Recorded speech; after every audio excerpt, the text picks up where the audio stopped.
Hello दोस्तों, स्वागत है आपका हमारे यूट्यूब चैनल एडिसॉर्ब ओरिजिन में। दोस्तों, आज इनऑर्गेनिक केमिस्ट्री के उप संयोजन यौगिक, जो कि बेहद ही ज़्यादा इंपॉर्टेंट है छोटे चैप्टर लेकिन बेहद ही इंपॉर्टेंट है। तो इस चैप्टर से आपके ऑब्जेक्टिव क्वेश्चंस ज़्यादातर पूछेंगे। तो आपके ऑब्जेक्टिव क्वेश्चंस में जो चीज़ें होगी, है ना, 2 नंबर के सवाल बेहद कम चांसेस है आने के। जो इंपॉर्टेंट होंगे 2 नंबर के, उसको हम डिस्कस कर देंगे। पहले ऑब्जेक्टिव से किस प्रकार से क्वेश्चंस आता है, और वो ऑब्जेक्टिव क्वेश्चंस आपको सॉल्व करने के लिए आना चाहिए। आपको कैलकुलेशन करना होगा तो क्या क्या ऑब्जेक्टिव क्वेश्चंस आते हैं और किस प्रकार से आप उसको सॉल्व करोगे, तो आज हम डिस्कस शुरू करते हैं। तो सबसे पहले स्टार्ट करते हैं ऑक्सीकरण संख्या, ऑक्सीडेशन नंबर। ये ऑक्सीडेशन नंबर आपके एक या दो ऑब्जेक्टिव क्वेश्चंस में फिक्स से आपको आने हैं। किसी भी कॉम्प्लेक्स कंपाउंड का आपको ऑक्सीडेशन नंबर निकालना होगा। तो कैसे आप ऑक्सीडेशन नंबर निकालोगे किसी कंपाउंड का? तो ऑक्सीडेशन नंबर निकालने से पहले आपको कुछ आयंस पे चार्ज दे रखे हैं, तो ये चार्ज आपको ध्यान में रखना होगा। इन सारे जो आयन पे चार्ज होंगे, उस चार्ज का हम लोग इस्तेमाल करेंगे ऑक्सीकरण संख्या को निकालने में। तो स्टार्ट करते हैं कॉम्प्लेक्स कंपाउंड का ऑक्सीडेशन नंबर। कैसे आप निकालोगे, हम यहां से एग्जांपल से करते हैं। सबसे पहले एग्जांपल अगर ले लो, तो ये आपको दे दिया जाए K4FeCN6, K4FeCN6। इसमें आपको निकालना होगा Fe का ऑक्सीडेशन नंबर। किसका निकालना होगा? आयरन का ऑक्सीडेशन नंबर निकालना होगा। तो ये सारे क्वेश्चंस एग्जामिनेशंस में आते हैं। तो आज हम सीखेंगे कैसे ऑक्सीडेशन नंबर निकले। चलिए ध्यान देखिए। अब यहां से आपको आयरन का निकालना ऑक्सीडेशन नंबर। तो ये कंपाउंड में शामिल कौन कौन है? पोटेशियम, आयरन और ये साइनाइड। साइनाइड का होल 6, यानी 6 साइनाइड इसमें शामिल है। तो आप यहां से जितने भी एलिमेंट शामिल है इस यौगिक में, सबका चार्ज आपको मालूम होना चाहिए। अगर चार्ज नहीं पता तो यहाँ पे चार्ज दे रखा, आप चार्ज को माइंड में रख सकते हो। कैलकुलेशन करने में आपको बेहद काम आएगा वहां पे, जब इसका कैलकुलेशन आप करोगे ऑक्सीडेशन नंबर निकालने में। तो यानी ये रहा आपके पास कंप्लीट कंपाउंड। इसमें ऑक्सीडेशन नंबर आपको निकालना है किसका? तो आयरन का। लोहा का ऑक्सीकरण संख्या निकालना है। Fe का ऑक्सीडेशन नंबर आपको चाहिए इस कॉम्प्लेक्स कंपाउंड में। तो चलो स्टार्ट करते हैं यहां से पोटेशियम से। ये शुरुआत करेंगे ब्रैकेट के बाहर हो या ब्रैकेट के अंदर हो या ब्रैकेट के इस तरफ हो, शुरुआत हमको यहां से स्टार्ट करना है। तो पोटेशियम है 4, K4, यानी 4 पोटेशियम है। यहाँ पे 4 सबका दे रखा। एक पोटेशियम का चार्ज +1 है, तो 4 पोटेशियम का चार्ज कितना हो जाएगा? 4 गुने प्लस का 1। क्लियर है? यहाँ पे पोटेशियम का काम खत्म। प्लस आयरन की बारी है। इसके बाद पोटेशियम के बाद Fe की बारी। आपको Fe का ऑक्सीडेशन नंबर चाहिए। तो जिसका ऑक्सीडेशन नंबर आपको निकालना होगा उसको अपन x मानते हैं, y मानते हैं, z मानते हैं, जो मर्जी आप उसको मान सकते हो। तो यहाँ पे अपन x मानते हैं। तो आयरन को हमने क्या मान लिया? x, क्योंकि आयरन का ऑक्सीडेशन नंबर चाहिए, x मान लिए। प्लस Cn की बारी है। एक Cn का चार्ज होता है -1। ये Cn का मतलब साइनाइड, एक साइनाइड का चार्ज -1। तो 6 साइनाइड यहाँ पे दे रखे। तो 6 साइनाइड का चार्ज होगा 6 गुने -1। अब इस कॉम्प्लेक्स कंपाउंड पे कोई आवेश है क्या? कोई आवेश नहीं है। तो जब कोई आवेश नहीं होगा तो ब्रैकेट बराबर में हम क्या रखेंगे? 0 रखेंगे। अब ऐसे सारे को मल्टीप्लाई कर दो। 4 गुने +1 +4 प्लस x, 6 गुने -1 -6 बराबर 0। अब यहां से इसको माइनस प्लस करो तो x -2 बराबर 0। x बराबर क्या आ गया? +2। तो ये आपके आयरन के ऑक्सीकरण संख्या निकल गए कितने? +2। इस क्वेश्चन में आपकी लोहा का ऑक्सीकरण संख्या +2 आ गया। क्लियर है बातें? अब अगले क्वेश्चंस पे आते हैं। 2 4 5 एग्जांपल देख लेंगे, सारे क्लियर हो जाएंगे। अब यहां से देख लो, लिथियम का होल 6, क्रोमियम यहां से दे दे SO4 का होल 2। ये x बराबर है हाफ कर लो, x बराबर +2, काम खत्म। चलो SO4 का होल 2 और यहां पे दे दे आपके Cl3। ठीक है, इसमें आपको निकालना है क्रोमियम का ऑक्सीडेशन नंबर। क्रोमियम का ऑक्सीडेशन नंबर चाहिए। चलो स्टार्ट यहां से कर लो। Lithium 6, chromium 1, SO4 whole 2, SO4 2 बार और Cl 3 बार। यहाँ पे लिथियम का आवेश यहाँ पे कितना दे रखा? लिथियम का +1 है। एक लिथियम का चार्ज +1 है, तो 6 लिथियम का हो जाएगा 6 गुने +1 प्लस क्रोमियम का ऑक्सीडेशन नंबर हमको चाहिए, तो क्रोमियम को x मान लेंगे, प्लस SO4 का होल 2। SO4 कितने हैं? 2 मोल है SO4 2 है। एक SO4 का चार्ज होता है -2, एक SO4 का चार्ज -2, तो 2 SO4 का क्या हो जाएगा? 2 गुने -2 प्लस, काम खत्म। Cl3, एक क्लोरीन का -1 चार्ज, तो 3 क्लोरीन का 3 गुने -1, काम खत्म। पूरे कंपाउंड पर कोई चार्ज नहीं तो बराबर में क्या लगाएंगे, जीरो लगाएंगे। अब इसको मल्टीप्लाई कर दो, +6 + x -4 -3 बराबर 0। क्लियर।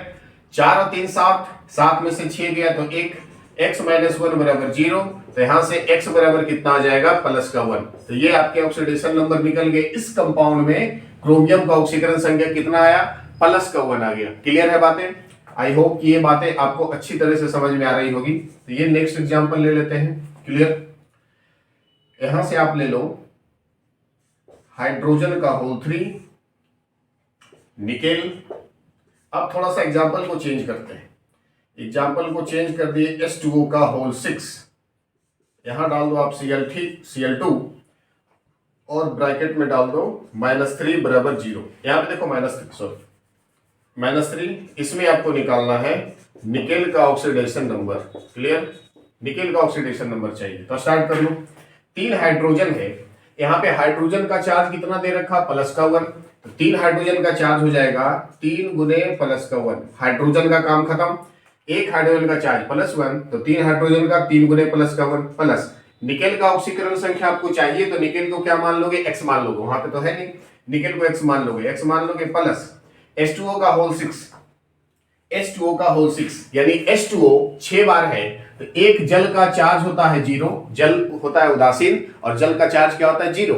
तो एक वाटर मॉलिक्यूल का आवेश 0 तो 6 का क्या हो जाएगा, 6 गुने 0 प्लस Cl2।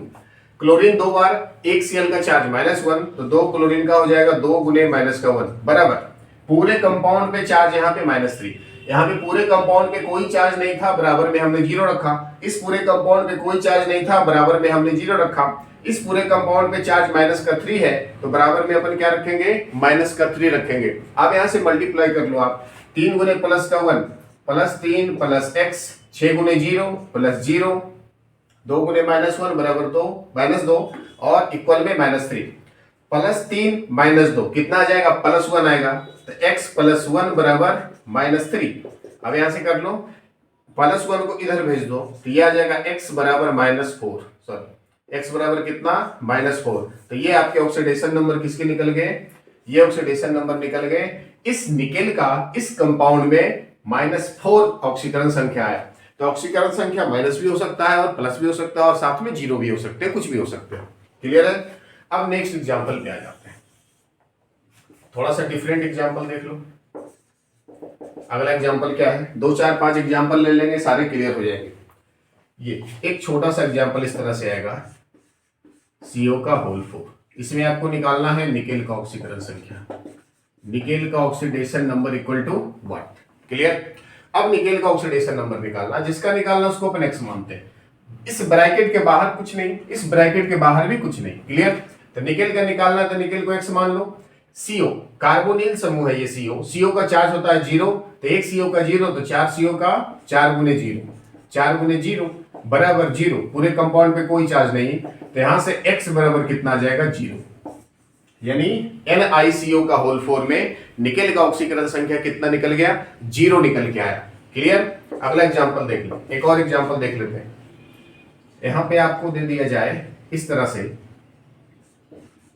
हाइड्रोजन साथ में प्लेटिनम, यहां पे दे दे NH3 का होल 4, Cl का होल 2 और यहां पे साथ में दे दे Cl3। इसमें आपको निकालना है प्लेटिनम का ऑक्सीडेशन नंबर। क्लियर। प्लेटिनम का ऑक्सीडेशन नंबर आपको चाहिए। रूल वही, सबके चार्ज मालूम है। तो हाइड्रोजन, 2 हाइड्रोजन यहाँ पे दे रखे, हाइड्रोजन का चार्ज होता है +1 तो 2 हाइड्रोजन का हो जाएगा 2 गुने +1 प्लस प्लेटिनम का निकालना है तो जिसको निकालना अपन क्या मानते हैं, उसको x मानेंगे। प्लेटिनम का निकालना है x मान लो प्लस NH3 का होल 4, एक NH3 का चार्ज होता है 0, एक NH3 का चार्ज 0 तो 4 NH3 का 4 गुने 0 प्लस Cl का होल 2, एक Cl का चार्ज -1 तो 2 Cl का 2 गुने -1, काम खत्म। प्लस Cl3, एक Cl का चार्ज -1 तो 3 Cl का 3 गुने -1 बराबर में 0। पूरे कंपाउंड पे कोई चार्ज नहीं, बराबर में क्या लगाएंगे, 0 लगाएंगे। अब इसको आप मल्टीप्लाई कर दो, +2 + x + 0, 2 गुने -1 -2, 2 गुने 3 गुने -1 -3 बराबर 0। तो तो ये -2 + 2 कैंसिल, x बराबर -3 उधर जाके आ जाएगा +3 में, तो x बराबर आ गया +3। तो यहाँ पे x बराबर कितना आ गया +3। तो इस प्लेटिनम का ऑक्सीडेशन नंबर क्या निकल गया +3 निकल के आया। क्लियर है बातें? क्लियर। एक और छोटा सा एग्जांपल आप देख लो, एकदम छोटा सा। जिंक H2O का होल 6 साथ में दे दे Cl2। इसमें आपको किसका निकालना है? जिंक का निकालना है। जिंक का ऑक्सीडेशन नंबर चाहिए। सिंपल, जिंक का निकालना x मान लो, इस ब्रैकेट के बाहर तो कोई एलिमेंट नहीं है, जिंक का निकालना x मान लो, प्लस H2O का होल 6। एक जल का चार्ज होता है 0, तो 6 जल का क्या हो जाएगा 6 गुने 0, प्लस ब्रैकेट के बाहर है Cl2। ब्रैकेट के बाहर Cl2 है, तो एक क्लोरीन का चार्ज होता है -1, तो 2 क्लोरीन का हो जाएगा 2 गुने -1। पूरे कंपाउंड पे कोई चार्ज नहीं, बराबर में 0 लगाएंगे, तो यह आ जाएगा x + 0 - 2 बराबर 0। तो यहां से क्या निकल के आएगा x - 2 उधर जाएगा तो क्या हो जाएगा x बराबर +2। आई होप कि ये सारे ऑक्सीडेशन नंबर आपको बेहतर समझ में आए होंगे। तो ये सारे ऑक्सीडेशन नंबर को आप बार बार प्रैक्टिस करो। प्रैक्टिस करने से ये सारे ऑक्सीडेशन नंबर आप बनाना सीखोगे और एग्जामिनेशंस में सही टिक करके आओगे। क्लियर है? तो आप अच्छे से इसको वीडियो को पॉज करके नोट करो और बार बार इसको कॉपी करो, प्रैक्टिस करो। ठीक है? तो इसके बाद आएंगे अपन आईपीएससी नेम पे, वो भी आपके एग्जामिनेशंस में आते हैं, तो आप जल्दी से इसको कॉपी कीजिए, फिर आईपीएससी नेम पे आएंगे। चलिए आगे टॉपिक आते हैं आईपीएससी नेम। आईपीएससी नेम आपके एग्जामिनेशन में एकदम आने ही आने हैं। इससे पहले वाले टॉपिक ऑक्सीकरण संख्या और आईपीएससी नेम। ऑक्सीकरण संख्या से 1 या 2 सवाल आएगा, आईपीएससी नेम से भी 1 या 2 सवाल आएगा, फिक्स है। इन दोनों टॉपिकों के बिना बोर्ड एग्जामिनेशन संभव नहीं है। ध्यान देना आप इसको एकदम वेरी सीरियसली। और ये सारे क्वेश्चंस आपको जब आपको कैलकुलेशन करने आएंगे तब ऑक्सीकरण संख्या आप निकालोगे, और आईपीएससी नेम तब आओगे जब इसके आप बेसिक रूल आपको पता होगा। तो कैसे नाम लिखेंगे इसका आईपीएससी नेम में, कैसे नामांकन करेंगे, तो चलिए आज सीखते हैं इसमें। तो आईपीएससी नेम लिखने का कुछ रूल होता है। अगर कोई कॉम्प्लेक्स कंपाउंड है तो उसके आईपीएससी नेम लिखने के कुछ रूल आपको सीखने होंगे। तो रूल 2-3 बेसिकली रूल है, आप रूल पे ध्यान देना और बाकी प्रैक्टिस करते करते आपको सारे रूल मालूम हो जाएंगे। ये रूल नंबर पहला है, सर्वप्रथम लिगेंड्स को संख्या के साथ लिखेंगे। अगर कोई संकुल यौगिक है तो उसमें जो लिगेंड शामिल है तो पहले लिगेंड्स का नाम लिखाएगा उसके नंबर के साथ। उसके बाद अगर 2 या 2 से अधिक लिगेंड्स हो, मान लो कि किसी संकुल यौगिक में 2 या 2 से अधिक लिगेंड्स हो जाए, तो उसके अंग्रेजी वर्णमाला के क्रमानुसार उसका नाम लिखेंगे। अंग्रेजी वर्णमाला में जो अल्फाबेट का क्रम होगा उसी के अनुसार उसका नाम डाई, ट्राई, टेट्रा, ईटीसी वगैरह वगैरह इस सारी चीजों का यूज करके लिखेंगे। तीसरा है केंद्रीय परमाणु को उसके ऑक्सीकरण, उसके रोमन अंक में ऑक्सीकरण संख्या के साथ प्रदर्शित कर लिखेंगे। तो चलिए स्टार्ट करते हैं इसमें। सबसे पहले एग्जांपल की अगर बात कर लो, ये बेसिकली एग्जांपल यहां से लेते हैं छोटा सा, जो कि बोर्ड एग्जामिनेशंस में अक्सर पूछा जाता है। K4FeCN का होल 6। इसमें आपको बताना है कि इसका आपके क्या नाम होंगे, आईपीएससी नेम इसका क्या होगा, है ना, इसका नामकरण करना। तो चलिए ये इसको बोलेंगे लिगेंड्स, इसको क्या बोलेंगे लिगेंड्स, और इसको बोलेंगे केंद्रीय परमाणु। ये है आपका लिगेंड्स और ये है केंद्रीय परमाणु। तो पहले लिगेंड्स का नाम उसके नंबर के साथ। अब उस लिगेंड से पहले ब्रैकेट के जो बाहर है इस साइड तरफ पहले उसका नाम लिखेंगे। उसमें डाई, ट्राई, टेट्रा वगैरह का इस्तेमाल नहीं करना, सिंपल उसका जो नाम है वो लिख देना है। तो ये ब्रैकेट के बाहर आपका क्या है, पोटेशियम है। ब्रैकेट के बाहर कौन है, पोटेशियम। अब पोटेशियम के आगे 4 लगा है, लेकिन 4 है तो इसका मतलब टेट्रा लगाना, बिल्कुल नहीं। ब्रैकेट के बाहर इधर हो या ब्रैकेट के बाहर इधर हो, तो इन दोनों ब्रैकेट के बाहर कोई भी एलिमेंट है तो उसमें जो भी आपके संख्या प्रदर्शित हो रखा है तो उसकी संख्याओं के साथ नाम नहीं लिखेंगे, उसके संख्याओं के साथ नाम नहीं लिखेंगे। अब यहां से देखो, ये है पोटेशियम, तो पोटेशियम को सिंपली आप क्या लिख दो, पोटेशियम। डाई, ट्राई, टेट्रा वगैरह कुछ नहीं, पोटेशियम है तो बस पोटेशियम, पोटासियम। उसके बाद अब आ जाओ इसके अंदर में Fe है, Cn है, तो Cn को आप क्या बोलोगे, साइनो बोलोगे। Cn को क्या बोलोगे, साइनो। और ये Cn कितने हैं, 6। Cn कितने हैं, 6, तो 6 को आप क्या बोलोगे, हेक्सा। तो ये Cn का नाम साइनो लिखने से पहले क्या लगाना है, हेक्सा, और Cn का नाम cyano, hexa cyano. Clear, 6 Cn है तो हेक्सा, Cn है तो मतलब साइनो, हेक्सा साइनो। अब आ जाओ सेंट्रल एटम का नाम, सेंट्रल एटम Fe को अपन क्या लिखेंगे, फेरेट। तो Fe को क्या लिख दियो, फेरेट। Fe को क्या लिख दो, फेरेट। अब आती है सबसे इंपॉर्टेंट काम, जो इसका ऑक्सीकरण संख्या को प्रदर्शित करना है। अब इतना नाम लिखने के बाद ये नाम कंप्लीट नहीं हुआ, जब तक आप इसके केंद्रीय परमाणु के ऑक्सीकरण संख्या को रोमन अंक में प्रदर्शित नहीं करोगे, तब तक उसका आप आईपीएसी नेम सही नहीं कर सकते। अब इसके आईपीएसी नेम लिखने में अब इस केंद्रीय परमाणु का जो नाम लिखे हो, देखो रूल में है केंद्रीय परमाणु को उसके रोमन अंक में ऑक्सीकरण संख्या के साथ प्रदर्शित करेंगे। इसके जो केंद्रीय परमाणु होंगे इसके ऑक्सीकरण संख्या को प्रदर्शित करेंगे रोमन अंक में। अब इसका ऑक्सीकरण संख्या निकाल दो Fe का, तो 4 पोटेशियम का चार्ज क्या होता है, प्लस का 4, 1 पोटेशियम का प्लस 1, तो 4 पोटेशियम का प्लस का 4, प्लस आयरन का निकालना है तो x मान लो, आयरन को क्या मान लो, x मान लो, प्लस 1 Cn का चार्ज -1, तो 6 का हो जाएगा 6 गुने माइनस का 1, तो ये हो जाएगा -6 बराबर 0, है ना। तो x बराबर क्या हो जाएगा, प्लस का 2 इधर जाके। इससे पिछले वाले टॉपिक में हम ऑक्सीकरण संख्या को लिखना निकालना सिखा दिए थे, कैसे आप निकाल सकते हो। तो ये इसका चार्ज आ गया +2, तो रोमन अंक में क्या लिख दो, प्लस का 2, प्लस माइनस कुछ नहीं लिखना, बस +2 हो चाहे -2, बस रोमन अंक में लिख दो 2। क्लियर है बातें। अब नेक्स्ट एग्जांपल ले लो, लिथियम का होल 3, यहां से प्लेटिनम, और हम यहां पे ले लिए SO4 का होल 3, ठीक है। चलिए इसका नामकरण आप किस प्रकार से करेंगे, लिथियम है, लिथियम प्लेटिनम SO4 का होल 3, ठीक है। तो इसमें ब्रैकेट के बाहर जो होगा पहले उसका नाम अपन लिखेंगे। ब्रैकेट के बाहर कौन है, लिथियम, लिथियम के आगे लगा है 3, तो ऐसा नहीं कि ट्राइलिथियम लिखना, नहीं ट्राइलिथियम नहीं लिखना, ब्रैकेट के जो बाहर एलिमेंट होता है उसके नाम के आगे डाई ट्राई टेट्रा कुछ नहीं लगाना, जो भी डाई ट्राई टेट्रा लगेगा सारे कुछ ब्रैकेट के अंदर। अब यहां से लिथियम है तो सिंपल लिथियम का आप नाम लिख दो लिथियम, लिथियम का क्या होगा, लिथियम, क्लियर, लिथियम, बस।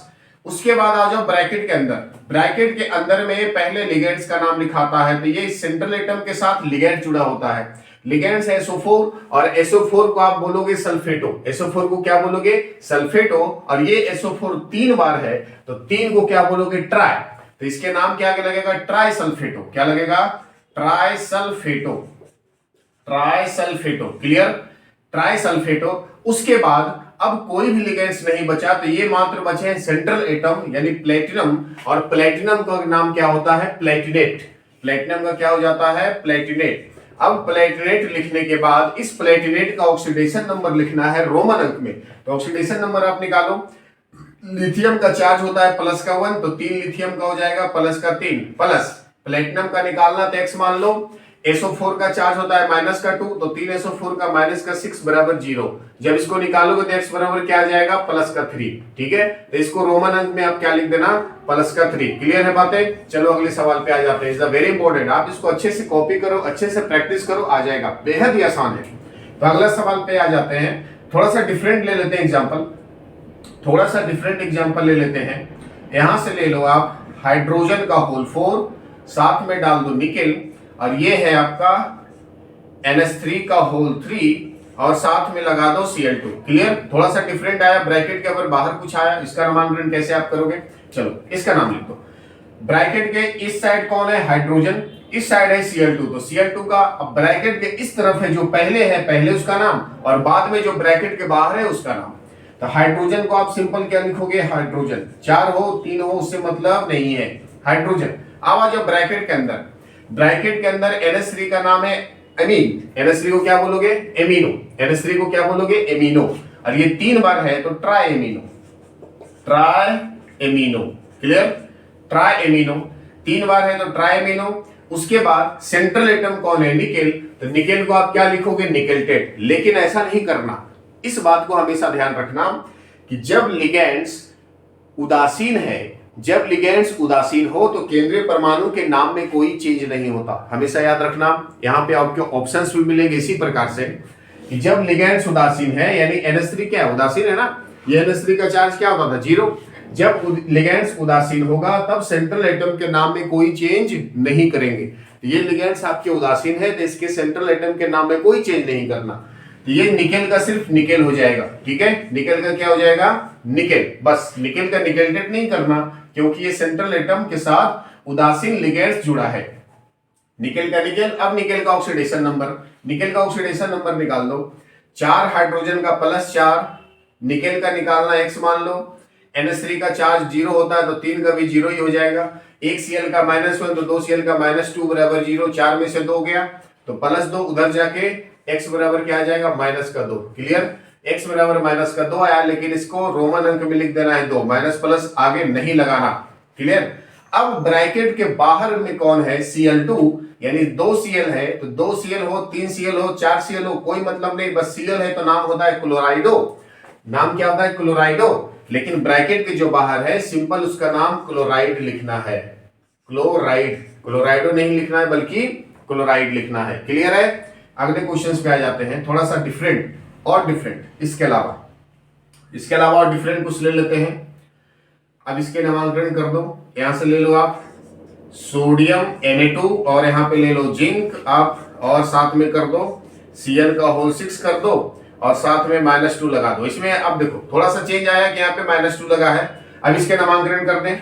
Na का नाम सोडियम है, सोडियम 2 है 3 है उससे कोई मतलब नहीं, बस सोडियम है तो सोडियम। उसके बाद ब्रैकेट के अंदर कौन है, Cn, और Cn को क्या बोलोगे, साइनो, और Cn 6 बार है तो इसका नाम होगा हेक्सासाइनो। Cn 6 बार है तो हेक्सासाइनो, 6 Cn है तो बस सिंपल हेक्सासाइनो। Clear, hexacyano. उसके बाद आ जाओ अंदर में, उसके बाद Cn के साथ जो सेंट्रल एटम है जिंक का नाम होगा जिंकेट, क्योंकि Cn है ये रिनाइल लिगेंड्स है, तो रिनाइल लिगेंड्स अगर होगा तो सेंट्रल एटम के नाम में चेंज आएगा, लेकिन सिर्फ उदासीन होगा तो सेंट्रल एटम के नाम में चेंज नहीं आएगा। तो ये जिंक का नाम क्या हो जाएगा, जिंकेट। जिंक का क्या हो जाएगा, जिंकेट। अब जिंकेट का ऑक्सीडेशन नंबर आप बता दो।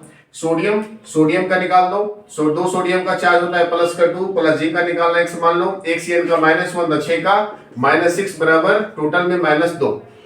क्लियर। तो ये आ जाएगा, कितना आ जाएगा ये बता दो, ये आ जाएगा x बराबर -2 है, ये आएगा +6, ये आएगा -2, तो -2 -4 +2, यानी x बराबर आ जाएगा +2। तो यहाँ पे चार्ज क्या लगाओगे, 2 लिख दोगे रोमन अंक में। अब इस कंपाउंड पे कोई चार्ज है, इस कंपाउंड पे क्या है, कोई चार्ज है जो कि माइनस है। तो चार्ज अगर माइनस है तो इसमें आयन होगा ना, ये आयन है। अगर किसी कंपाउंड पे माइनस का चार्ज हो चाहे प्लस का चार्ज हो तब उसको बोलोगे आयनिक कंपाउंड। तो ये मतलब कि आयनिक कंपाउंड है तो इसका नाम क्या आगे लगा दोगे, आयन। कौन सा आयन है, प्लस है माइनस है उससे कोई मतलब नहीं, बस आयन है तो सिंपली इसका नाम क्या लिख देना, इसके नाम के आगे लगा देना आयन। क्लियर है। तो ये सारे आईपीएसी नेम थे, आप इसको अच्छे से प्रैक्टिस कर लो। आई होप कि ये सारे आईपीसी नेम आपको बेहतर समझ में आया होगा। तो आईपीसी नेम को नोट करो। एक छोटा सा और टॉपिक है जो कि ऑब्जेक्टिव सवाल आते हैं जिसका नाम है कोऑर्डिनेशन नंबर निकालने की बात आएगी, तो उसको अपन कर लेंगे। आप वीडियो को पॉज करके इसको नोट। ये टॉपिक है आपका उपसहसंयोजन संख्या। तो उपसहसंयोजन संख्या भी आपसे पूछे जाएंगे, किसी संकुल यौगिक का उपसहसंयोजन संख्या कितना होगा, तो आप कैसे निकालोगे कोऑर्डिनेशन नंबर, आप यहां से देखें। देखो, किसी संकुल यौगिक में केंद्रीय परमाणु से जुड़े धारायन या ऋणायन लिगेंड्स अणुओं की संख्या उस यौगिक का उपसहसंयोजन संख्या कहलाता है। देखो, ये यहां से हमने ले लिया कोई कॉम्प्लेक्स कंपाउंड संकुल यौगिक, जैसे यहां से ले लो लिथियम का होल 3, अब यहां से ले लिए ZnSO4 का होल 3। ठीक है, इसमें आपको बताना है कि कोऑर्डिनेशन संख्या क्या होगा, कोऑर्डिनेशन नंबर क्या होगा। ठीक है, तो किसी संकुल यौगिक में, ये संकुल यौगिक है पूरा, ये संकुल यौगिक में केंद्रीय परमाणु से जुड़े, केंद्रीय परमाणु इसमें कौन सा, जिंक वाला, ये जिंक है केंद्रीय परमाणु। केंद्रीय परमाणु अगर किसी संकुल यौगिक की बात करो तो उस संकुल यौगिक में केंद्रीय परमाणु संक्रमण धातु होते हैं। केंद्रीय परमाणु क्या होते हैं, संक्रमण धातु। जितने भी संक्रमण धातु है यानी डी ब्लॉक एलिमेंट, वही केंद्रीय परमाणु के रूप में शामिल होता है। तो केंद्रीय परमाणु से जुड़े धनायन या ऋणायन लिगेंड्स, केंद्रीय परमाणु से या तो ये जो लिगेंड्स जुड़ा है, ये लिगेंड्स या तो धनायन हो सकता है या तो फिर ऋणायन हो सकता है। ठीक है, जुड़े ऋणायन या धनायन लिगेंड्स अणुओं की संख्या उस यौगिक का उपसहसंयोजन संख्या कहलाता है। अब इससे जो भी ऋणायन या धनायन लिगेंड जुड़ा है, या तो धनायन होगा या तो ऋणायन होगा या तो उदासीन भी हो सकता है। उदासीन को एज ए धनायन मान सकते हैं अपन, उदासीन को क्या मान सकते हैं, एज ए धनायन। तो ऋणायन या धनायन लिगेंड्स अणुओं की संख्या को क्या बोलोगे, उस यौगिक का उपसहसंयोजन संख्या। क्लियर है। अब यहां से एग्जांपल ले लो, इसके कोऑर्डिनेशन नंबर की अगर बात हो तो इसका कोऑर्डिनेशन नंबर क्या होगा, कोऑर्डिनेशन नंबर उपसहसंयोजन संख्या क्या होगा। इसमें लिगेंड्स अणुओं की संख्या क्या है, SO4 का होल 3, तो 3 लिगेंड्स है, इसका कोऑर्डिनेशन नंबर क्या हो जाएगा, 3। क्लियर है बातें। अब यहाँ से कुछ भी एग्जांपल आप ले सकते हो, यहाँ से लिख सकते हो K4, साथ में डाल दो क्रोमियम और यहाँ पे डाल दो Cl का होल 4, साथ में डाल दो Cl2। ठीक है, अब इसमें पूछा जाए कि बताओ इस यौगिक का उपसंयोजन संख्या कितना होगा, तो इसमें क्रोमियम के साथ ये Cn एक लिगेंड्स है और एक Cl लिगेंड्स है, यानी दो लिगेंड्स है, एक है Cn और दूसरा है Cl, साइनो और क्लोराइडो। तो Cn है 4 और Cl है 2, तो 4 और 2 6 लिगेंड्स है ना इस क्रोमियम से। इस क्रोमियम से कुल 6 लिगेंड्स की संख्या जुड़ी है, कुल जुड़े हुए लिगेंड्स की संख्या 6, तो कोऑर्डिनेशन नंबर भी कितना 6। एकदम आसान है, क्लियर है बातें। अब यहां से एग्जांपल कुछ और ले लो, निकेल CO का होल 4। ठीक है, निकेल CO का होल 4, निकेल है सेंट्रल एटम, इसके साथ है कार्बोनिल जुड़ा हुआ, तो कार्बोनिल इसमें क्या होगा, धनायन होगा एज ए उदासीन, तो इसको धनायन ही लेंगे। तो कार्बोनिल है 4 बार, तो इसमें कोऑर्डिनेशन नंबर कितना हो जाएगा, 4 इसका हो जाएगा। क्लियर है बातें। अब यहां से और एग्जांपल ले सकते हो, जितनी मर्जी उतनी एग्जांपल लेके बना सकते हो। K4 यहां से ले लो, जिंक ले लो, साथ में Cl का होल 4 ले लो और यहाँ पे एक ले लो SO4 ले लो। क्लियर। अब इसमें कोऑर्डिनेशन नंबर की बात हो जाए तो लिगेंड्स इसमें ये है, दूसरा ये है, तो Cl का 4, SO4 1, SO4 कितना है 1 है, Cl 4 है, तो 4 1 5, तो कोऑर्डिनेशन नंबर कितना हो जाएगा 5 हो जाएगा इसका। क्लियर। अब यहां से दो बातें याद रखना इसमें, ये तो सारे मोनोदंती लिगेंड्स है, यानी एक दंती लिगेंड्स है, तो जितने कोऑर्डिनेशन नंबर उतना ही उसका, सॉरी जितने लिगेंड्स की संख्या वही उसका कोऑर्डिनेशन नंबर। अब यहां से दो लिगेंड्स आप यहां से याद रखना, एक है लिगेंड्स En और दूसरा है C2O4। ठीक है, एक है En, दूसरा है C2O4। En का नाम है इथीन 1,2 डाइमीन और C2O4 का नाम है ऑक्जेलेटो। अगर ये दोनों लिगेंड्स जुड़े हो तब उसमें कोऑर्डिनेशन नंबर की संख्या दुगनी हो जाती है, और ये बोर्ड एग्जामिनेशंस में आता है 100%। क्लियर है, यही आपको ऑब्जेक्टिव देके फंसाएगा। अगर ये छोटी सी बातें आप ध्यान में नहीं रखे, सिंपली ये बातें ध्यान में रखे, तो यहाँ पे आप अगर ये सवाल आ जाए तो आप गलत करके आ जाओगे।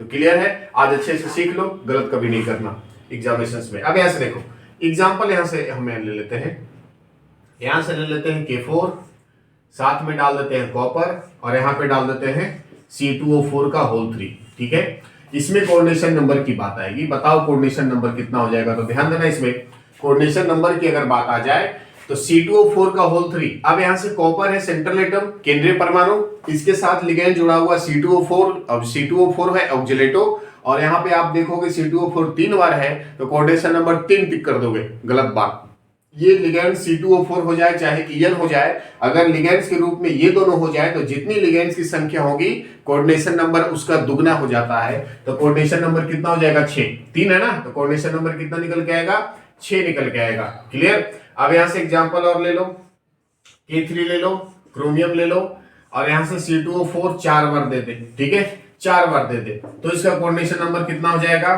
4 है ना, तो 8 हो जाएगा। क्लियर। C2, ये एग्जांपल अगर C2O4 वाला बात समझ में आ गई तो एक En का एग्जांपल देख लेते हैं। यहां से ले लो लिथियम, लिथियम का होल 2, साथ में डाल दो निकेल और यहां पे लगा दो En का होल 3। ठीक है, अगर इसमें कोऑर्डिनेशन नंबर की बात आ जाए तो En हो चाहे C2O4 हो, जितने लिगेंड्स की संख्या होती है कोऑर्डिनेशन नंबर उसका कितना हो जाता है दुगना, तो 3 होगा, तो इसका कोऑर्डिनेशन नंबर कितना हो जाएगा 6 हो जाएगा ना।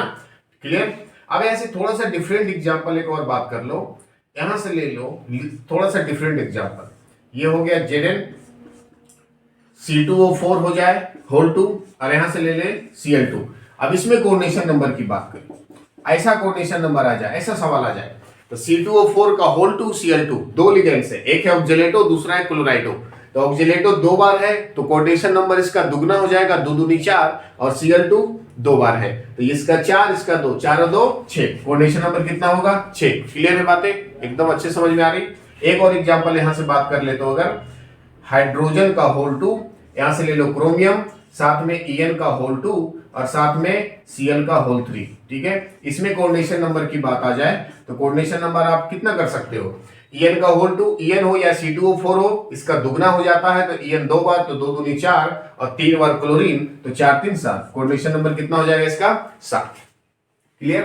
तो ये कोऑर्डिनेशन नंबर आपसे एग्जामिनेशंस में आएंगे, तो आप अब से बना सकते हो वेरी इजीली, बेहद ही सस्ता है, और बस सिंपली ये दोनों ध्यान में रखना और बाकी सारे जैसे हैं वैसे रहेंगे, जितनी संख्या उतनी कोऑर्डिनेशन नंबर। लेकिन अगर EnC2O4 की बात आ जाए तो जितनी इन दोनों की संख्याएं होगी सीधे उसका उप सहसंयोजन संख्या में दुगना करके आ जाना है और वही टिक करना है। क्लियर है बातें? आई होप ये वीडियो आपको बेहद पसंद आया होगा, सारे टॉपिक अच्छे से क्लियर हुआ होगा। तो अगर ये वीडियो आपको पसंद आया तो वीडियो को लाइक करें, चैनल को सब्सक्राइब करें, अपने दोस्तों के साथ शेयर करें। धन्यवाद।